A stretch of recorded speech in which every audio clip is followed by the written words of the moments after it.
पनि छोड्या छैन, कर्म छोड्या छैन, आफ्नै पसिनाले शरीरको भाग्न सक्या छैन।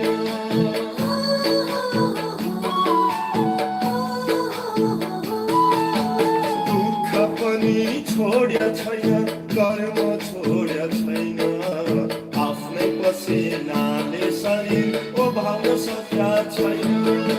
नघोच बरु अब शरणार्थी भने, नघोच बरु अब शरणार्थी भने, नयाँ धरती देख्या होइन, स्वर्ग देख्या छैन, वीर पुरुषका रगत हो नाक टुट्या छैन।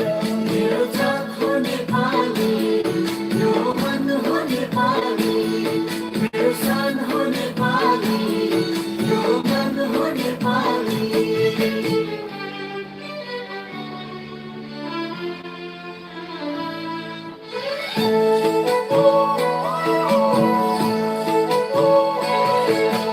धर्म भन्नु धागो बुझौँ, माला उन्न सिकौँ,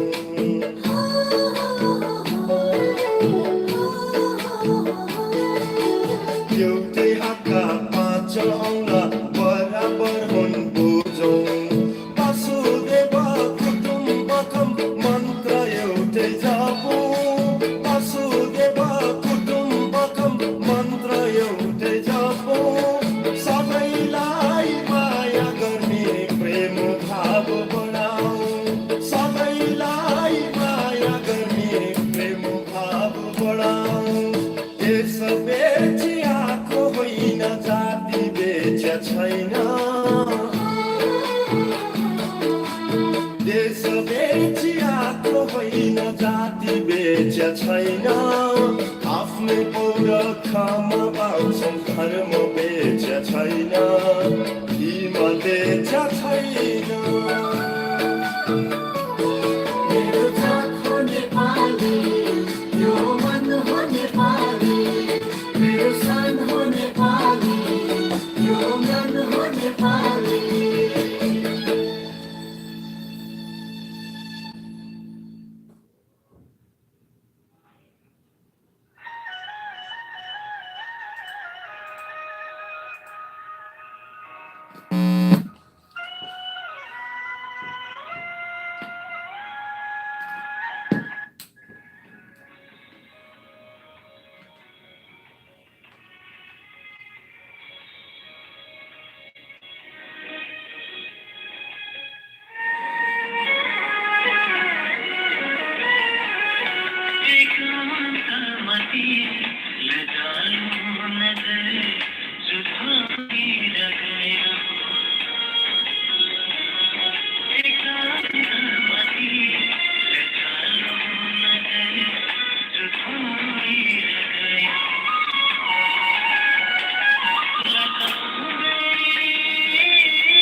आदरणीय श्रोताबिन नमस्कार। यहाँहरू सुन्दै हुनुहुन्छ WUDG अन्डरग्राउन्ड कोलम्बस रेडियोको यो एकमात्र नेपाली कार्यक्रममा हाम्रो आवाज। सधैँ आज पनि म स्टुडियोमा आइसकेको छु यो विशेष कार्यक्रम लिएर। यो आजको एपिसोड हामी 43औं एपिसोडमा हामी प्रवेश गरिसकेका छौँ र मैले आज अतिथिलाई अलिकति भिन्नै किसिमले कार्यक्रम प्रस्तुत गर्न लागिरहेको छु। यसमा पक्कै पनि कतिजनालाई अप्ठ्यारो, कतिजनाले बुझ्नु पनि हुन्न होला। अब कति अङ्ग्रेजी, कति नेपाली हामी भइसके अलिकति नेपाली, अलिकति इङ्ग्लिस मिसाएर हामी आजको कार्यक्रम प्रस्तुत गर्नेछौँ। र यहाँलाई जानकारी गराउँ, आजको मेरो अतिथि हुनुहुन्छ ट्रेसी टाइसन। उहाँ धेरै लामो समयदेखि शिक्षण पेसामा रहनुहुने र विभिन्न एसियन मुलुकका देशहरूमा गएर उहाँले शिक्षण ट्रेनिङहरू, विशेष गरेर मोन्टेसरी सिस्टमको एजुकेसन कसरी चाहिँ विस्तार गर्ने, त्यसमा के विशेष कुराहरू छन् भन्ने कुरा चाहिँ उहाँले प्रसार गर्दै आउनुभएको छ। र आउनुहोस् आजको अतिथिलाई कार्यक्रममा स्वागत गरौँ। ट्रेसीजी नमस्कार। नमस्कार। आराम हुनुहुन्छ? तपाईलाई नि? म जाति नै छु। तपाईँलाई थोरै नेपाली आउँछ? बिस्तारै भन्नुहोस् न। कम्ती आउँछ? आउँछ। ठिक छ, अब हामीलाई कार्यक्रम सुरु गर्नुपर्छ होइन? तपाईँको अब धेरै कुराहरू गर्दाखेरि नेपालीमा धेरै कुराहरू भन्न सक्नुहुन्न, अप्ठ्यारो लाग्छ। म नेपालीबाट प्रश्न गर्छु, अङ्ग्रेजीबाट पनि प्रश्न गर्छु होइन। क्वेसन्सहरू English and Nepali both language. So you can answer in the best like you like in Nepali, you can answer in Nepali, or if you like to speak in English, that would be awesome. So probably if you can, that would be much better if you speak in Nepali. So a lot of my audience are Nepali speaking, but they understand English too. But that up to you how you can. Gosaf garna sakchu and Malauna garna sakchu Nepali matara abstract kura Montessori shiksha kobarima. The word vocabulary is not there. Okay. So no, that like what you need to explain in English, that would be fine. But still we can communicate in Nepali. Some of the things what you see in Nepal, like during your visit. Thank you for, first of all, thank you for coming here in the studio. It's just a very cold day, but you able to manage it. It's around like a 40 to 45 minutes drive from your hometown. Right. Okay, let's start the program now. I would like to, like my the program of this format. Usually we talk about from the very early your age. So we'd like to know about your background from your childhood, and so far we just talk everything from your childhood and your education, your young age, your this professional, and now what you've been doing. I'll try to bring this all together. Tell me about your young age, where you born and where you grown up. Okay, a little bit Nepali. So, Columbus, Ohio, mero janma shahar. I was born in Columbus. Okay. And are you born in Columbus? Yes, I was. Okay. Yes, I'm from Columbus. I'm a Buckeye. Buckeye girl. Let's see. What else can I say about my? I went to school here in Columbus, to the public schools. Okay. And when I reached, actually I should backtrack. When I was in grade 7, in my social studies class, our teacher told us about an organization that linked Americans with young people from around the world to be pen pals, writing letters in the old days when people actually wrote on paper. Oh yeah. I do have those. I remember those things. Yeah. And I was very interested in having an international pen pal, so I brought $2 to school the next day, and was eventually given the name of a girl in Austria, in Europe, to be my pen pal. And I think that probably started my interest in the outside world, outside of Ohio. So, and I was so interested in Austria that I started studying German. At that time, you could study German in the public schools. Nowadays, with budget cuts, I'm not sure how many foreign languages are offered in public schools. But I learned German, and my pen pal invited me to visit her in Austria. And after my junior year in high school, I went to Austria and had a lovely time. And couldn't wait to go back to Austria. So I went to college and was a German major so that I could go and study abroad for a year, which is a typical thing for students in the US, to go many different countries wherever they're interested. And after I graduated from college, I wanted to go back to Austria, and I went back and worked at a high school, an Austrian high school, as I was a Lehrassistentin für Deutsch, for English, sorry, so Okay. a little bit of German in there. Okay. And I did that for 2 years and really loved it, but came back to the US and studied translation and interpretation. And got very interested in computers. And this was in the mid-'80s when computers were just starting up. Yeah. There were home computers people had, and very, very, very early days when people still had floppy disks, and they were really floppy. They weren't little I pin remember drives. those, like the square one. Like, Yes. Yeah, those square one. Yeah. So I took a little bit of a shift and decided to work in a field called localization, which at the time was pretty new back in the late 80s, but it's the idea of getting computers, software programs, and the documentation and the packaging, because this was in the days before the internet when you actually bought a package to get your software. Okay. It would all be translated into a language and made appropriate for a given locale, which is where they got the idea localization. Oh, okay. So for example, a word processing program would have a ruler with inches on it in the US, but in Europe, where they use a metric system, the ruler needed to be in metric. Yeah. So all these, and date formats would change, things like that. We had to get all of those things made appropriate for a given locale. So this field is called localization. And I did that for a few years and decided I just really wasn't the right person for corporate America. So I saved up some money and did a lot of volunteering for about 6 months and decided that I wanted to work with children in some capacity. And I went back to school yet again. I'm always getting myself into school for training, and studied psychology. Oh, okay. And did play therapy with children for a while. Okay. And it's a long story. I ended up moving. At this point, I was living in California. Oh, okay. Moved all the way across the country to Maine. Yeah, other side too. Other side of the country. Yeah. And started working more in education with children and not doing therapy with them. Okay. And I had heard about Montessori education, but didn't really know exactly what it was. And I was interested, and I read some books about it and decided I really wanted to see if this system of education was as wonderful as it sounded in the books that I'd read. So I went to observe at some Montessori schools near me. And that's in California? this was in Maine, Maine, okay. in the state of Maine. Okay. And one of the schools was going to have an autistic child enter in the fall, and they needed an individual aid for this child. Okay. And I thought, well, that's a good way to try out and see, because I've already got lots of degrees under my belt. I really don't want to be going back to school for something if I'm not going to be using it. Yeah. So I started working for this school, and through being an aide for this child, got to see how the Montessori classroom was run, and I just thought it was wonderful. I said, I really want to learn this. So I started doing my Montessori teacher training a year after that. And that's what started me, how I got into Montessori. Okay. So tell me about the Montessori, like why this is really important, the public education and this other educational system, and this Montessori educational system, why this is really important? The thing that really appealed to me about it was the respect for children that you find in a Montessori classroom.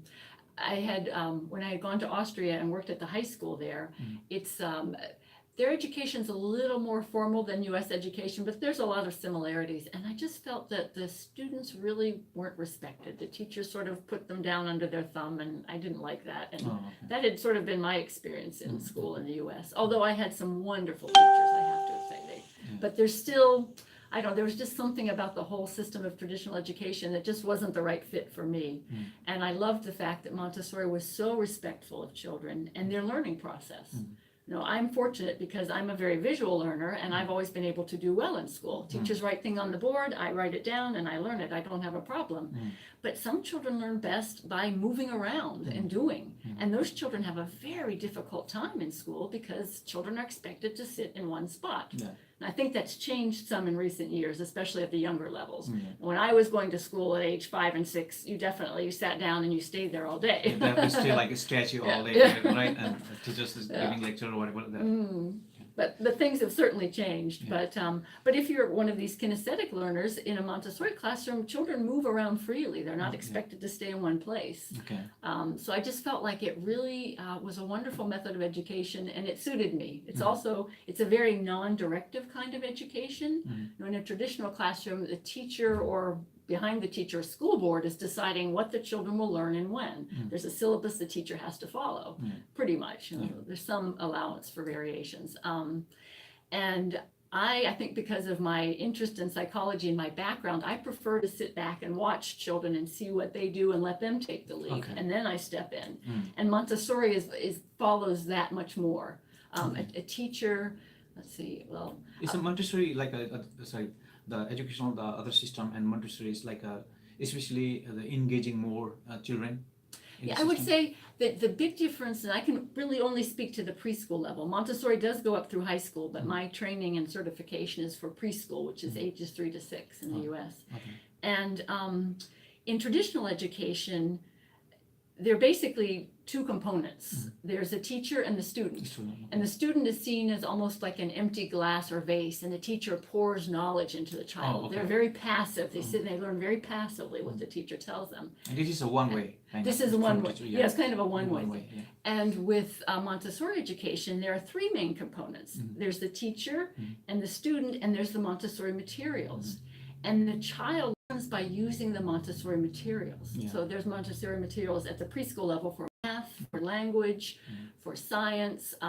There's an area called practical life where children are pouring things and scooping things, and the really little 3-year-olds, they love that because they love to imitate what they see adults do. Yeah. But by using the materials, the children learn, and the materials usually have a control of error in them. So the children can see themselves that they've made a mistake, and they have to correct it themselves. The teacher doesn't stand over them telling them how to do it. The teacher's role is to demonstrate a material to a child once, so the child has an idea of how it goes. And then she steps back and lets the child use the material. And when the child makes mistakes, they'll see it and they'll correct the mistakes themselves. And that's how you learn, by fixing your own mistakes. I think that is the best way, by fixing a mistake by someone else and fixing by self. That is much different. It's very different. Very different. Very different. You really learn something when you have to. I think for anybody listening, think of times when you've done something, made some mistake, and you had to fix it yourself. Yeah. You really learned. Yeah. As opposed to when someone just comes and tells you, oh, that's wrong, this is how you do it. You don't remember that. It usually, especially if you're my age, it goes in one ear and out the other. So that how long you've been in this field, Montessori Let's see, field? I did my training and graduated and got my certification in 1997. So it's been a little over 20 years ago. So you working here in London City, or you've been doing in other cities? Well, my Montessori teaching in the U.S. was mostly in Maine. I did my training there, and I worked at the same school where I'd been the eighth autistic boy. I stayed there for a couple of more years, and then I opened up my own school and taught my own school for 5 years. Of course, when I say school, it was a preschool classroom. It only went through preschool. It wasn't a big school. But I did that for 5 years.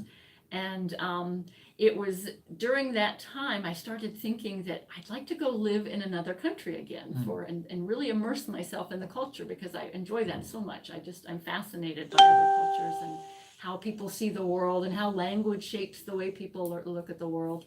And at the time I wasn't sure where, and then as time went on, I thought, I think I'd kind of like to go maybe to India or someplace in that part of the world. So why that pick India? I really have. It just came from my unconscious. I have no idea. Most of my have you met any people before, like that time, Indian people? Not. I had periodically met people here and there from India. My sister, one of her best friends, is half Indian.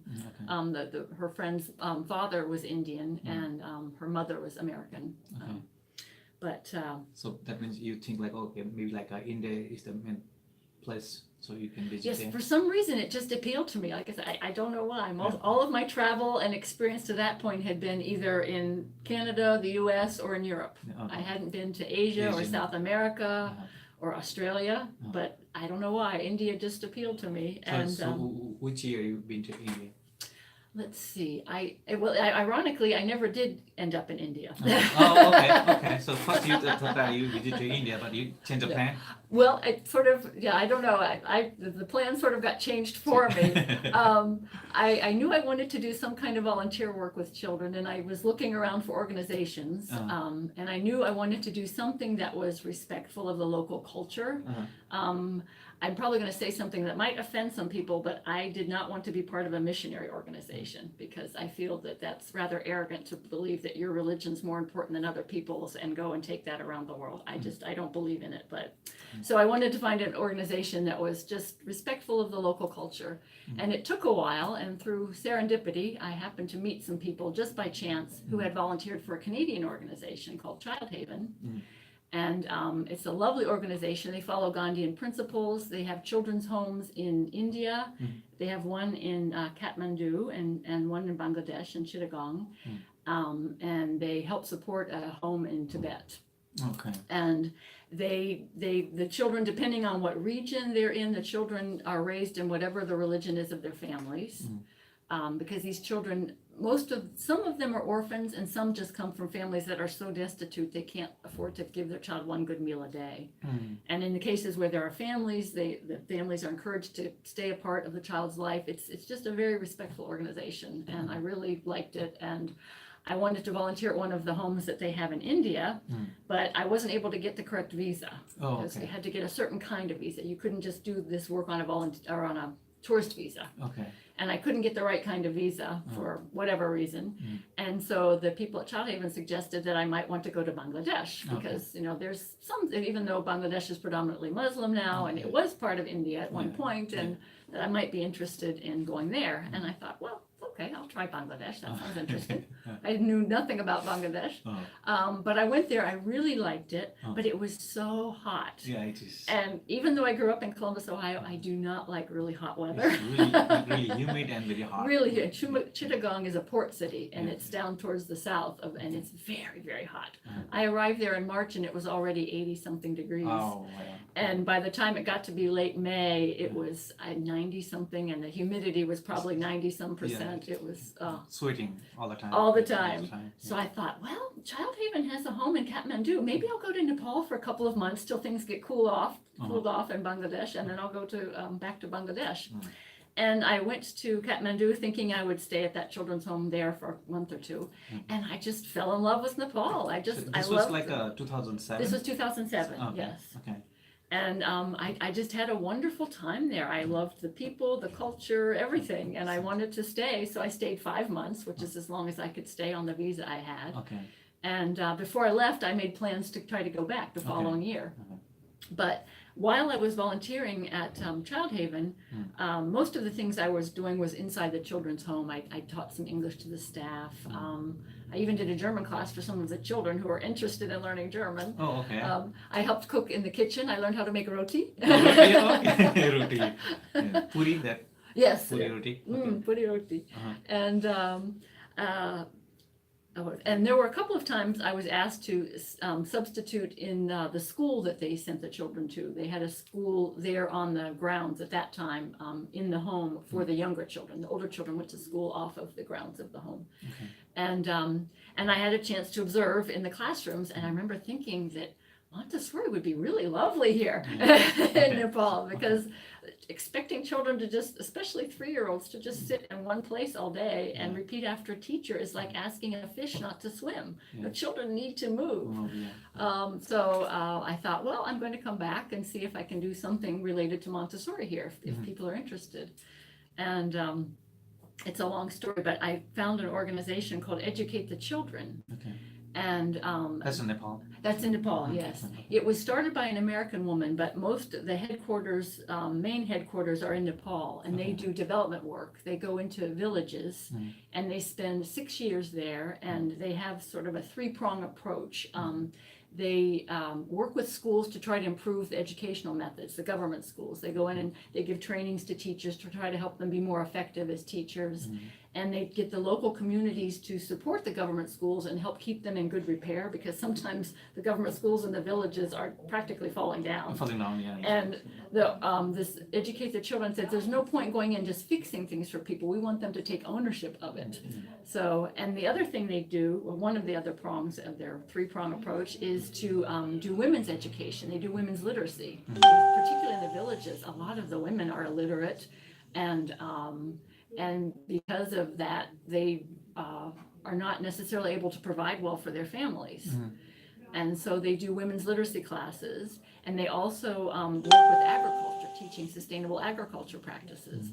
And through this prong approach and staying in a community for like 6 years, they work with the local communities, usually invited someplace. They don't just go and say, oh, let's do this. They're invited by a community who's seen their work elsewhere and say, oh, please come, we really want you to work with us. And they were interested in the Montessori education. So I went and lived in a little village in the Dolka district called Suspa. Dolka? Yeah, Dolka. Okay. About an hour downhill walk from Dolka. And it's called Suspa, a very tiny little village. And developed a teacher training program. And we did a Montessori teacher training. And I realized in the course of all this, I knew almost no Nepali at that time. And I So really... how difficult that, because you are that's a new language in there, right? In Nepal completely. So how you are able to communicate with the people? Well, for the training that we did there, the Educate the Children, one of their staff, Nepali staff, would interpret into, as I would speak in English, she would say everything in Nepali, so interpret into Nepali. And interestingly, the primary language in Suspa, in that area, is... Manggar? No, I'm drawing a blank on the name. Tamang? Rai, Limbu? Tami. It's a language called Tami. Okay. That's it. And so Nepali is actually a second language for people there. But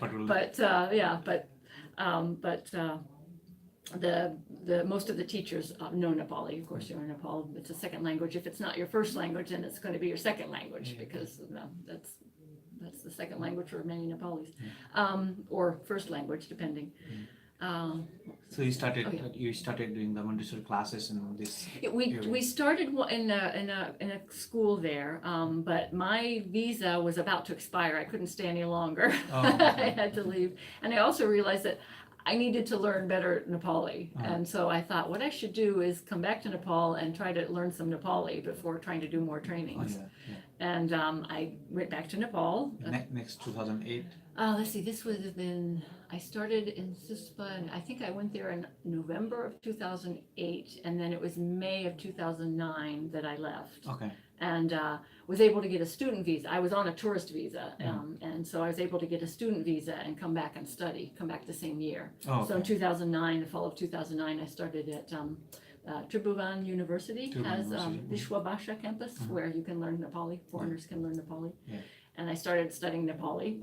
And all the while I was doing this, I was still trying to do Montessori related things.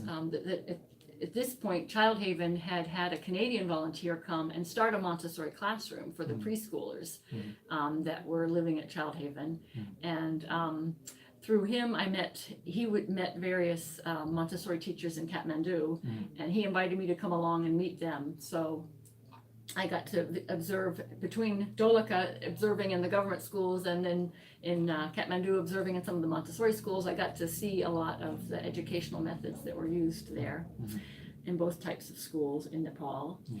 And I would help out in the Montessori classroom that Child Haven had. And I would meet people. Sometimes I would meet people on the bus, and they would find out I was a Montessori teacher. And by this time, you'd see Montessori schools everywhere. There's that saying how something is like mushrooms after the monsoon, during the monsoon. It was like that with Montessori schools in Kathmandu then. They were everywhere. You would see the name. But unfortunately, and to this day, they're Montessori mostly in name only. They're not the Montessori like I learned. It is really challenging, because like the system in here in the US and educational system in Nepal is completely different. Right? It's completely different. They're really primitive and really traditional, and like there is private schools, and each and every schools, if you go there, they have a different syllabus. And especially like in they start their kids a little earlier than we start here at age of 5 or 6. Yes. But they start at age of 3, and the parents are expecting to speak the English language, or they start learning alphabet at the age of 3. Yes. So how that affect the children? Yeah, I really believe children should learn to read and write in their native language first, not because they've done studies in the U.S. They've looked at bilingual education, which is often Spanish and English in the U.S. because we have many Spanish speakers in the U.S. And they have found that in the long run, children do better if they learn to read and write and learn basic skills in their native language, and then they can transfer that over into foreign language as they get older. But it just goes into the brain better if it's in their native language. And I would see this in schools. There's such an emphasis on learning English, which it's a very valuable language to know, I understand, but it seems like it's happening to the detriment of Nepali. And I saw this in the children at Child Haven. When I was learning Nepali, I was not very good at spelling. And I would ask a Nepali child, how do you spell this word? And they would start to write it with the Roman alphabet. And I say, no, with Devanagari. How do you write that? I'm trying to learn how to write it with Devanagari, the correct way. And they would really have to think. They'd start to write it and they'd scratch it out. No, that's not it. And they'd start to write it again. It would take them 2 or 3 tries to actually write it in Devanagari, a Nepali word, not an English word, a Nepali word. And I thought, this just isn't right. This is the writing system that is best for writing Nepali. The sounds of the letters are the sounds you hear in Nepali. The sounds of the Roman alphabet are not the sounds of the Nepali language. No. You think of the English letter T. Well, in Nepali, you've got the 4 different T sounds, and the tongue is in a completely different place in all 4 of those. It's not in the same place as it is with the English T. So why would you write an English T when you could write a ta, or ta, or ta, or ta? So, when we see things like parents and students, they're really ignoring that Nepali language, and they are giving more priority to this English language. To English, and their parents are expecting to speak their little child English as soon as they start to school. Do you have some experience about those things? How the parents are forcing, this many days, like this many months, my son and daughter is coming to school, but still they are not learning anything. Do you have Yes, these I have experiences? many experiences with that. One experience I had was myself. A Nepali friend and I thought that we would try to start a Montessori school with real Montessori. And instead of what I saw as just basically traditional education with a little Montessori thrown in, or Montessori materials thrown in, which is mostly what I was seeing in so-called Montessori schools in Kathmandu. It's like, let's show how it's really done.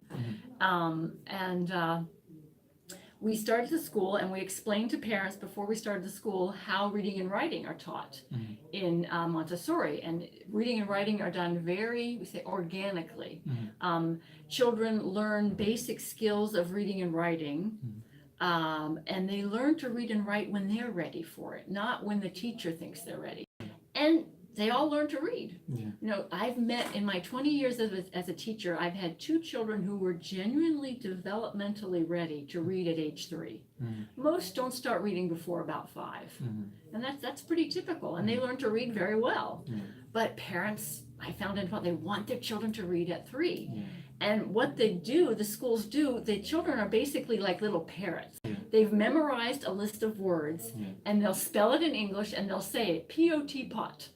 But if you turn the letters around, T-O-P, they can't read it. They don't even have the concept that a letter is a written symbol for a sound of spoken language. They don't even understand that concept. They've just memorized like a parrot. And they don't even really know sometimes what they're saying. P-O-T, pot, D-O-G, dog. Or they'll learn these little conversations in school, like an English conversation. Hello, how are you? My name is, and I would meet a child so many times taking a walk around Dholaka. I would meet a child and they'd say, hello, how are you? And I would start to say, I'm fine. But they would just go right on with the script. My name is, they wouldn't even let me speak because they didn't even realize what they were saying. It was just a long string of words that you repeated in class. So the idea of a conversation where you wait for an answer, and they didn't realize that's what they were learning was a conversation. And they had to wait for the other person to respond before they spoke. They just said their whole part of the conversation in one long sentence. So what would affect that? Like when parents or teacher, they force a student to learn at that 3 age. So what will be the psychological effect on this child? That's something that, fortunately, I've read some articles in Nepali papers actually in recent years, and they're realizing that one of the effects it has is it's very stressful for children. They can become very depressed because they feel like they're stupid, they're not learning. And it also can cause them to really dislike school to the point that they'll do anything to avoid going to school. And once they decide they don't like school, it's very hard to get them to enjoy it and really want to learn. They have a very bad attitude. They're convinced they're stupid. They can't learn anything because they were expected to learn something they weren't ready for at a time they weren't ready for it. So those are some of the effects. There's the depression and hatred of school and just other thing like in Nepal, in India, like, the teacher, if they are not learning, if they are not memorizing, if they are not doing homework, they will smack it and they will use the stick in those things. I used to tell teachers in Nepal, if you hit a child in the U.S. with a stick, they put you in jail. You can't do that. But unfortunately, with a traditional school, when you have 30 children who are expected to do the same thing at the same time, you're only going to get a handful who are really interested in whatever that thing is the teacher's trying to teach. So you do get discipline problems. The children are bored or they don't understand. And that's another way I think I love Montessori, because children each go at their own pace. They learn through the materials. So they pick a material and they usually gravitate towards something that they're really best able to learn at that time. And because they're picking something they're interested in, you don't tend to have the discipline problems. They're very fascinated by it. So they're not going to look up and start bothering their friends because they really are interested in what they're doing. And they're not comparing themselves to other children because other children are doing different things. So you don't get the self-esteem issues where people, everyone learns at a different pace.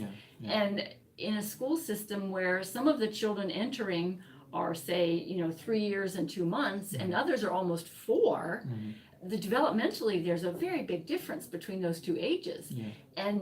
But in a traditional school, they're all expected to do the same thing at the same time. So the child who's less developmentally able feels like, maybe I'm stupid or something, because they can't do what the child who's almost 4 can.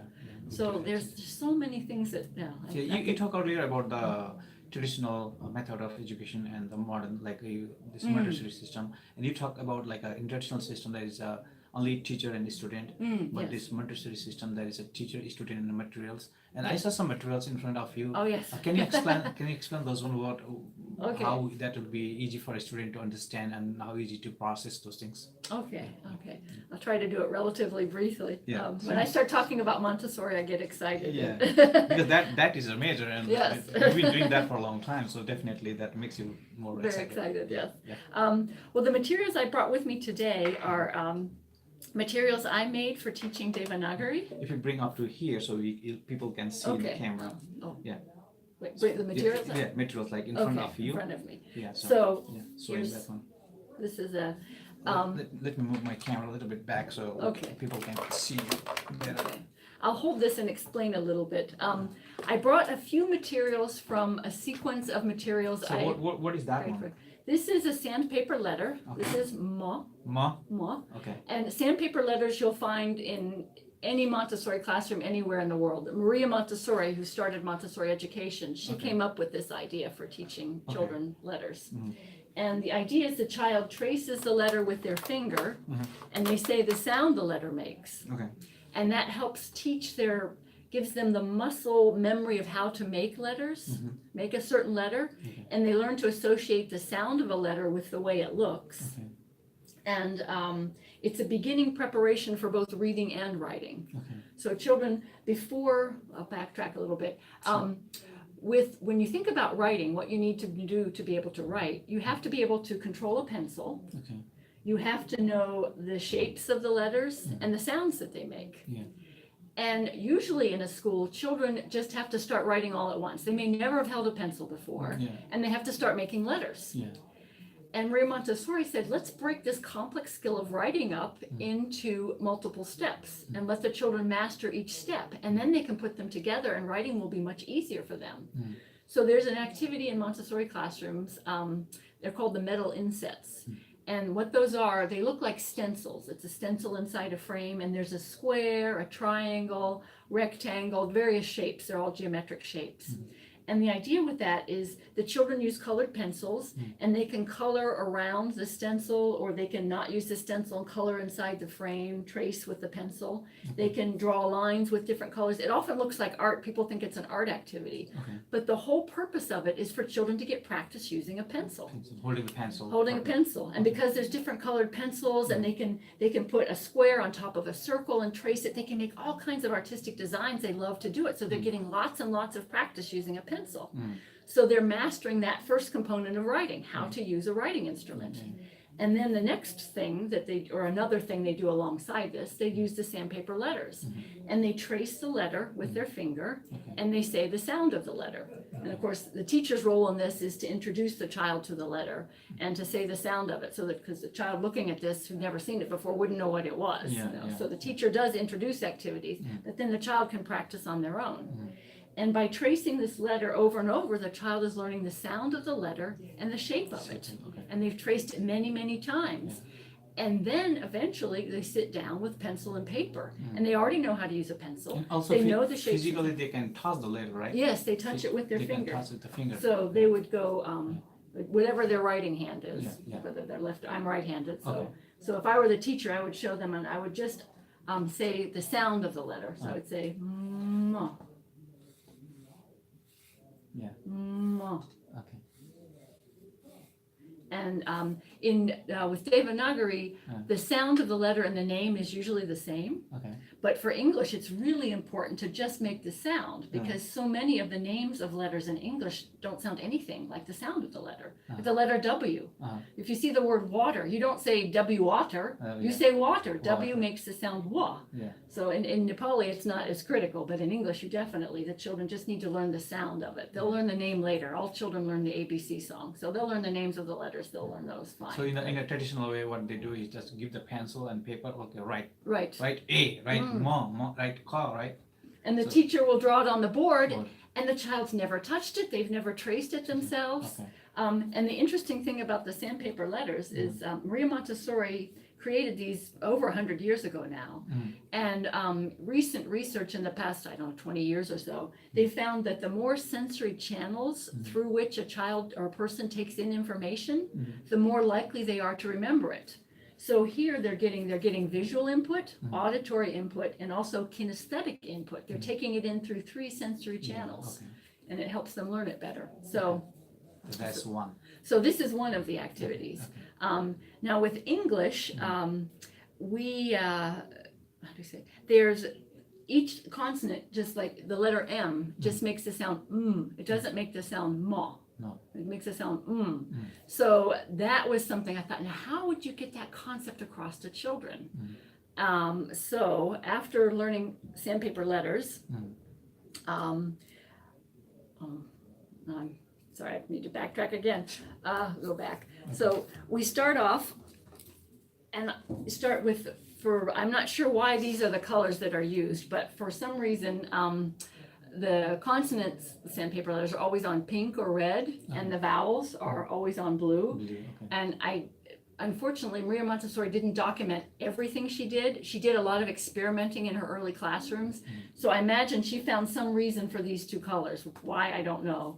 So I thought to keep a parallel between what a child might see in an English classroom, I put the consonants in Nepali on pink and the vowels on blue. And I'm thinking I could go into something we call a 3-period lesson, which is how you would teach many, many things in a Montessori classroom. And yet one of the principles of Montessori is you want the child to experience success, a lot of success, and you want to break up complex skills into simpler skills, like is done with teaching writing. And you want to challenge the children enough that they stay interested in something, but you don't want it so challenging that they get frustrated. And when it's easy for children and even adults to learn things often in sort of groups of 3s. So what we do is we do this lesson called a 3-period lesson, and I would pick 3 letters. In this case, I've got sa and la and ma. And I would take each letter, maybe start with saw, and trace it until this is saw, and put it down on the table. Then I would introduce the child to ma, trace it, and then la. And then it would go back and name each letter again, so ma, la, sa, and say that, and I'd ask the child, and that's called the naming stage. That's the first period of the 3-period lesson. And then the second period is the naming stage or naming period, and you ask the child, where is ma? Show me, or it's the show me stage. And show me, where is ma? Where is la? Where is sa? So it's a little more difficult because the child, you're not telling them anymore. They have to remember, okay, this is ma, this is ma, this is, but you're still giving them the sound of the letter. All they have to do is link the sound with the letter. But then the third stage is just a little more difficult. You point to a letter and say, what's this? Yokeho, yokeho, yokeho. And they have to come up with the sense like, oh, ma, ma. So that's a little more difficult than the second stage. So it's a very gradual increase in difficulty. And this is the way we teach vocabulary to children this way, new letters, any new thing. We often use this 3-period lesson. It's something that Maria Montessori adapted from someone that she studied when she was developing her system.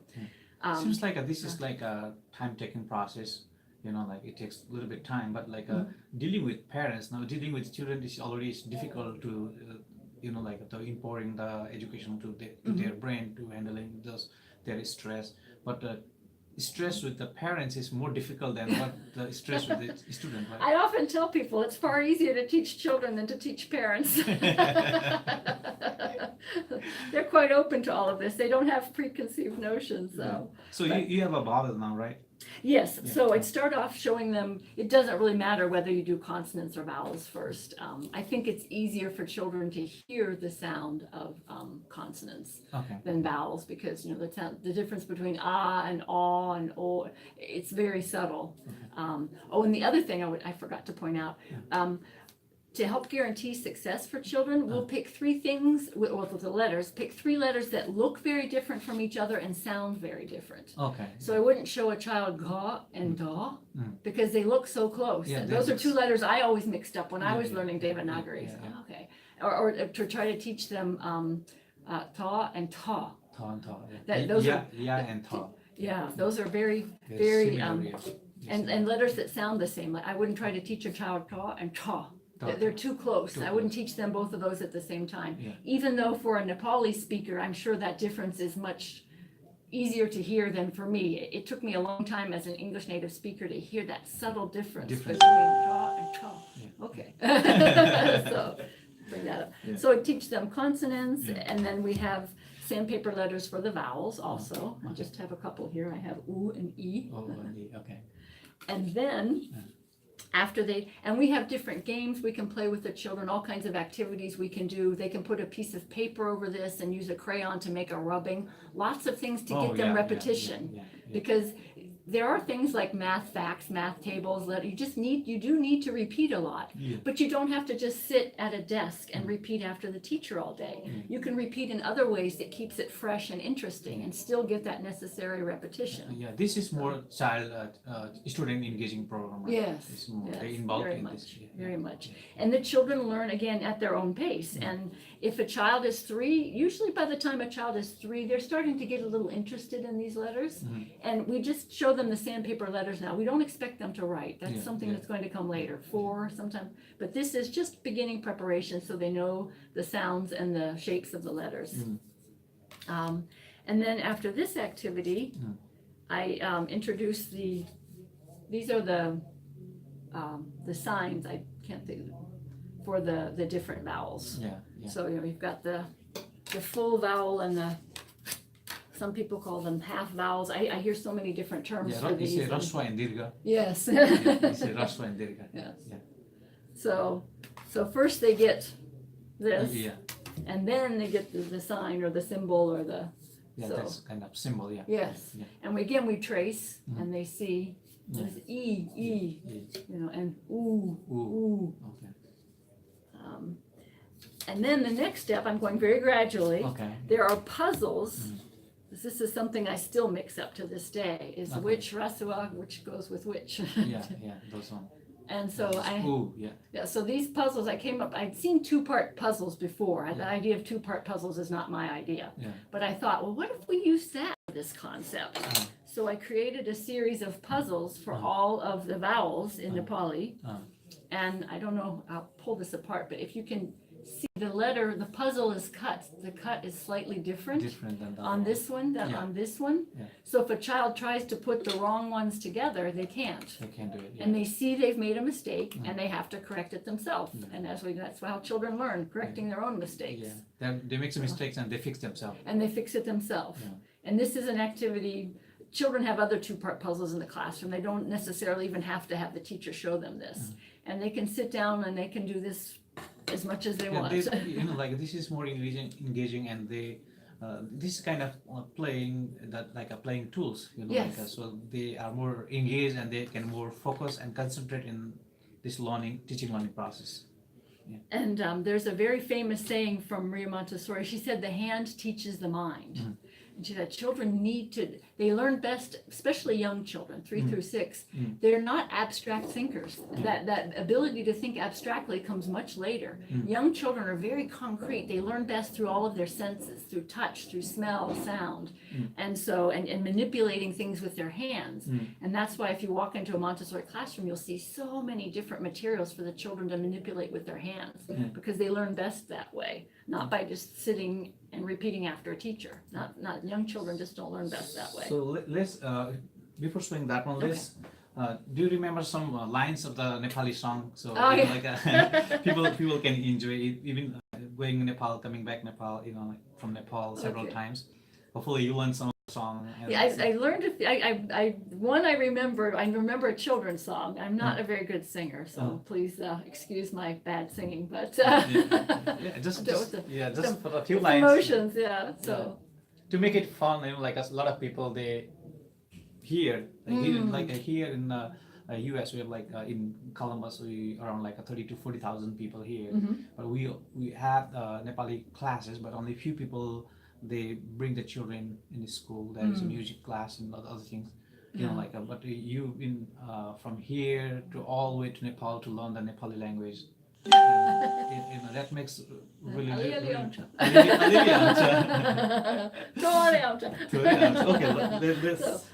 So Nilo Akashma Gam Lageko Charaharu Oreko Swagat Gareko Hario Paharma Macha Keleko Keldai Ufrandai Puchar Hollandai. So most of the Western people, when they go to Nepal, they sing Resam Piriri. Yes, I know. Remember some lines? Yes, I do. Resam Piriri, Resam Piriri, Udera Jauke Dara Banjang Resam Piriri. And let's see, was it Eknali Bando, Tuimali Bando. Murigale Takeko. And that's all I remember. There's a song I'm playing for you. Okay. This song for you. I see a lot of American people, a lot of Western people, when they go to Nepal, they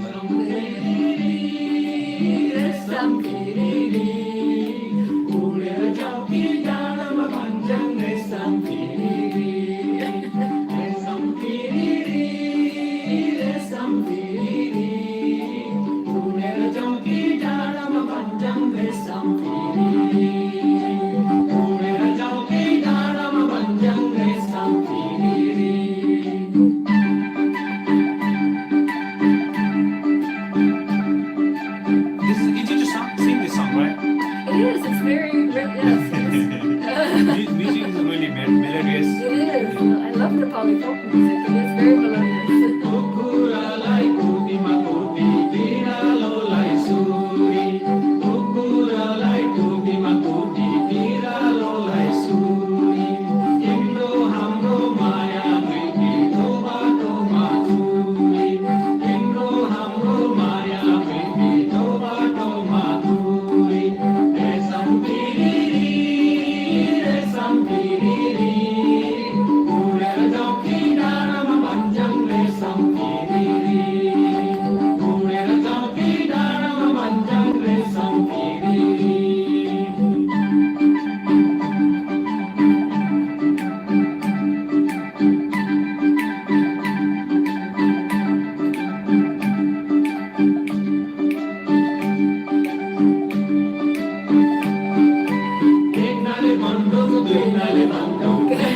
सुन्दै हुनुहुन्छ WDG underground Columbus radio.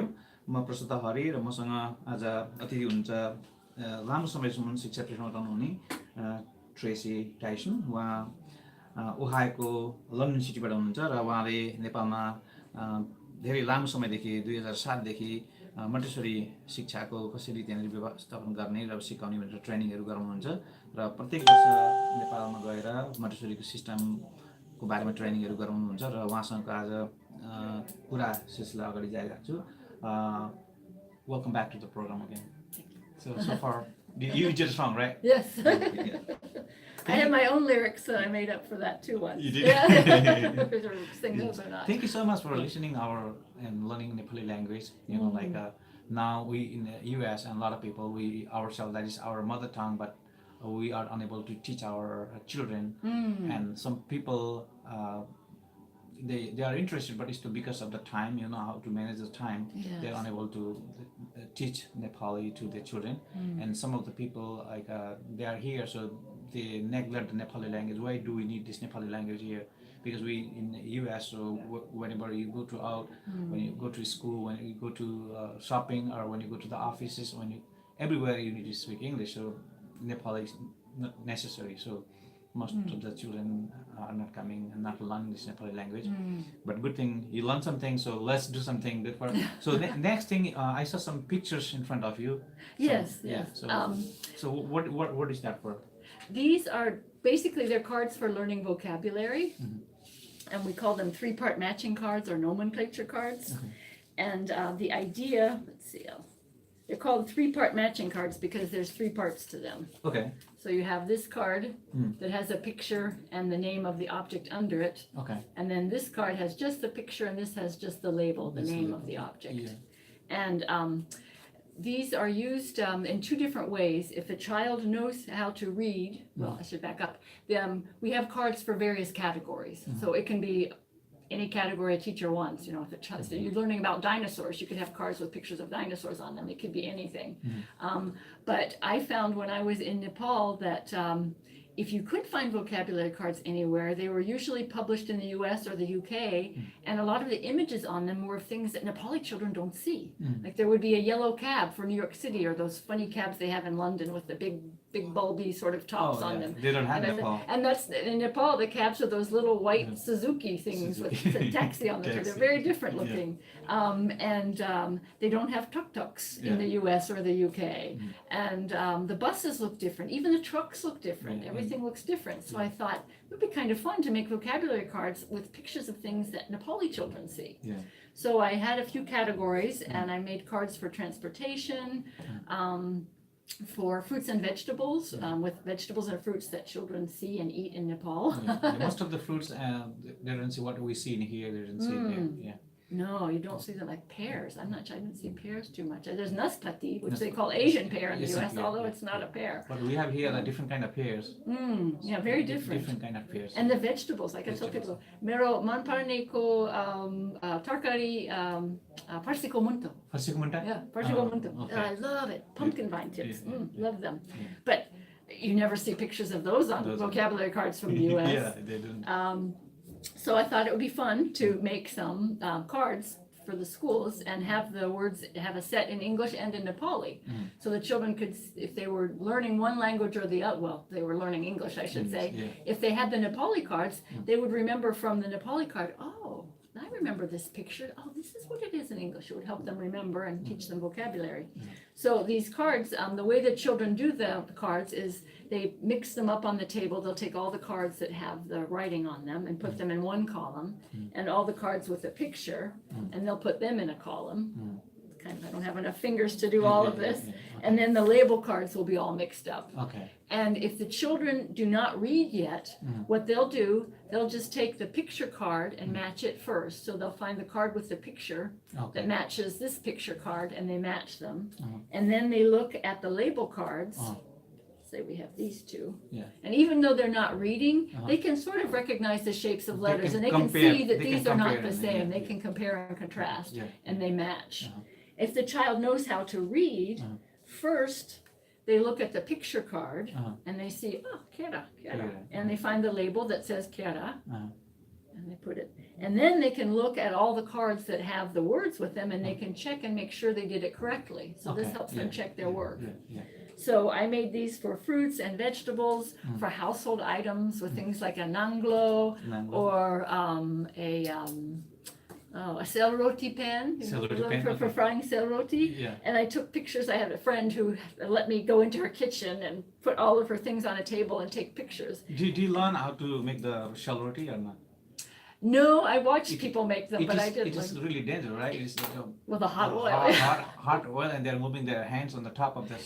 Yes. It's yes. really challenging. It is. Yeah. And some people do them, I guess you would say freehand. You know, they Freehand. don't have a cell roti pan, but they make a beautiful, perfect Beautiful, circle. yeah, I don't know yeah, how they do it, yeah. but I would need the cell roti pan where I would have the mold inside so I could make the circle the right shape. yeah. Mine would come out very strange. Yeah, if I- yeah. So I made these vocabulary cards and I've been sharing. And I have to say, out of all the materials I made, I find that kids really love the vocabulary cards the best. They really love the animal cards and the fruits and the vegetables. And because the other thing was I used actual photos. Okay. I found some on the internet that, and then some I took myself with a camera, digital camera, because Okay, now let's talk about. We talk a lot about the education material system and education. Let's talk a little bit more about the community, because you went to the different places there, yes. and you born in one country, a developed country of the world, right? And you went to the other country, like a poor country, underdeveloped country. And what do you see the difference in the community? How the people, their culture, their traditional in Nepal and US, how you can relate those things? Well, one thing I think, I talk about commonality first. My sense, especially in living in the United States with some of the crazy things going on here, I think people around the world all want the same thing. They want to have a good life. They want to have healthy food to eat. They want to have a safe place to raise their children. They want their children to have a better life than they do. And I think that's something that we all have in common. But there are obviously individual cultural differences. And I think one thing I see, Americans talk a lot about family values, but I feel like family is a much bigger part of people's lives in Nepal than in the US. Families are so close knit and they stay together and people spend time with their families. Unfortunately, in the US, people are so busy trying to make money to buy their children things, they don't spend time with them. And I can tell you, your children they'll say, oh, Mom, buy me this, buy me that. But what your child really wants is for you to spend time with them and play with them and be with them. Even though they see advertising and they think they want all these toys, but what they really need deep down and really truly want is to feel their parents love them and love them enough to want to be with them and spend time with them. So That's a strange thing, like here, like you have a neighbor, but you may not know the neighbor who is living next to your house, right? Yes. But in Nepal, when you go to the village area, they know all the villagers, right? Yes, everybody knows everybody. Everybody knows each other, right? So how do you feel that? Like you grown up in this part of the world, like you even don't know who is next to your door, but there people know all villagers, even their name also, and children, everybody they knows each other, right? I think it's lovely. I really liked it, and I like the fact that unfortunately in the U.S. people, I think they're so often afraid of being taken advantage of, especially in big cities where there's more crime and things, that they kind of shut themselves off from people and put up a bit of a wall. It's difficult to build a trust between each other, right? It's really difficult here because it's hard to, like, you have a neighbor and yourself, you don't want to go there and introduce yourself because different culture and it's hard to trust the people. Yes. It's really, but there is completely different. Yeah. And people here also, they're very, very busy. They're always, and one of the things I love about Nepal is that people visit each other. Yeah. Especially in the village, you're visiting someone, somebody comes to visit and, basnos, chiacanos, basnos. Yeah, they're just, or even if you go to a shop, because I know ali Nepali auncha, and when shopkeepers find that out, they say, the Nepali auncha tapaiलाई basnos, chiacanos. They invite me for tea. It's just lovely. One day if you go out to the village, you have like 20 or 25 cup of cheese, right? Yes. In the same day. And that would never happen in the U.S. No. And people would invite me to their home, and that has happened to me in other countries too. I suppose if I were a foreigner coming to the U.S., I might experience that. What are the things you really love in Nepal? It seems like you've been visiting Nepal every other year. Not only you are teaching there, but what are the other things that attract you to visit Nepal repeatedly? Well, the Nepali people themselves, I really, Nepalis are so lovely. And I always tell people, Nepalis smile from their heart. You know, when a Nepali smiles at you, you feel like somebody's smiling. I mean, sometimes, not all Americans, but some Americans just kind of smile with their mouth and their eyes aren't connected to it at all. Yeah. But yeah, Nepalis, it always comes from the heart, which I like. And I like the slower pace of life.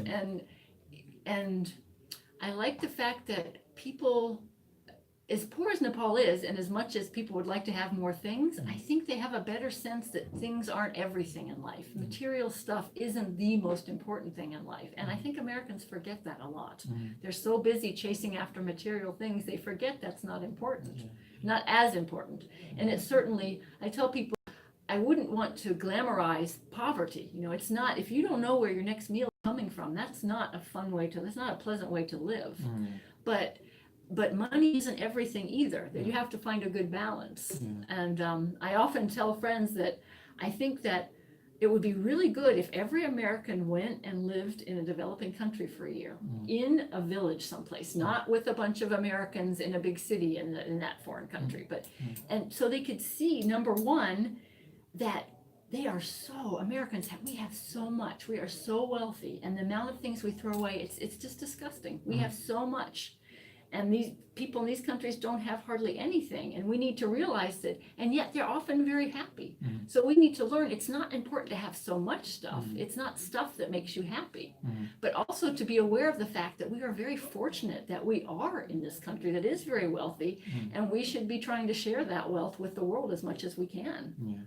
So I think we need to learn two lessons, you know, that for people who have so little, who have to worry about where their next meal is coming from, we should be trying to help them. But we should also not look at them, oh, those poor people, they don't have anything, and feel that somehow our life is better, because a lot of times it really isn't that much better. They might not have a lot of material wealth, but they have family ties, they have a connection to the community, their life has a meaning. That someone flipping burgers at McDonald's, what kind of meaningful job is that? So You heard about Bhutan? Yes. Bhutan country. That is between India and China, and it's pretty close to Nepal. Yes, there's just that little tiny bit of India there between Bhutan. You heard about the people, the Bhutanese refugee people, they live in eastern part of Nepal? Yes, I have. They've been there from 1990 to still the people are there, they're living. And we came from that part of the world. We lived there for like 17 and 18 years, and we came here. And whenever you get chance, you may visit that when you visit Nepal. That is the place where you can visit there and you can see the life, how people are struggling in their life. Yes, it's very, very difficult. I tell you, the first time I had heard of Bhutan, but the first time I ever learned anything about it was watching a television show. It's a news program that's on Sunday nights in the U.S. called 60 Minutes. It's a very famous news show. It's been on for many years. And they interviewed the, I think he was the economic minister of Bhutan. And he talked about the gross national happiness and how Bhutan was interested in the gross national happiness. And I remember thinking, wow, what an enlightened man. That's amazing. Coming from a country where all we care about is money, or seems to be all we care about in the U.S. is money, and who cares about happiness or finer things in life. And then when I went to Nepal, I started to learn about what the Bhutanese have done to ethnic Nepalis in Bhutan. And I thought, well, the gross national happiness of Bhutanese is on the gross national misery of the ethnic Nepalis. It's horrible what they're doing there. And it's like ethnic cleansing, but no one talks about it. People think it's some kind of a Shangri-La. It's like, well, there's a shadow side to this country that people should be aware of. There's a dark part of the country, never expressed all over the world, and they say Bhutan is a gross happiness country. But it's not. Not if you're in Nepal. We are the witness of that. We are the victim of that part of the country. So definitely, thank you for saying that one. And also now we are almost now is time to go. So I have a little book with like this Nepali book. We are here and we are trying to teach those things. Can you review those things? Okay. If you could read some point, if you can. Okay. So you can read. This is Hamro Nepali Basha. Nepali Basha. Kem Khatiwada is the teacher. He's a long-time teacher, and he's a really good guy. He made by himself this one, and this is really popular book. Yes. Yes, it's for the grade 1 and grade 2. If you see some that very nice poem inside, Okay, yeah. I'll look for one. And as I'm looking, I'll just tell people that who thinks that, oh, why bother to teach my child Nepali? It's so important. I think it's important for you to retain your culture, for one. I know there's a lot of pressure in the US to become American and speak English and be like everyone else, but it's such a wealth to have your culture. And there's lovely writing in Nepali. There are authors. And to lose your culture, it's like losing a part of your soul. It's really important. And they've also, again, America, we love to do studies. They've learned children who know 2 languages, they actually, their brains can function better. It's a really important thing for them to learn 2 languages. And it's important to learn it when you're young. Because I tell people, as a preschool teacher, you would be amazed at how quickly young children pick up language. Maria Montessori talked about children having a sensitive period for language. And you can take a 3-year-old and put them in any country in the world and they'll learn that language. If they're surrounded by 3 languages, they will learn all 3. And it's so easy for them. It's almost like breathing.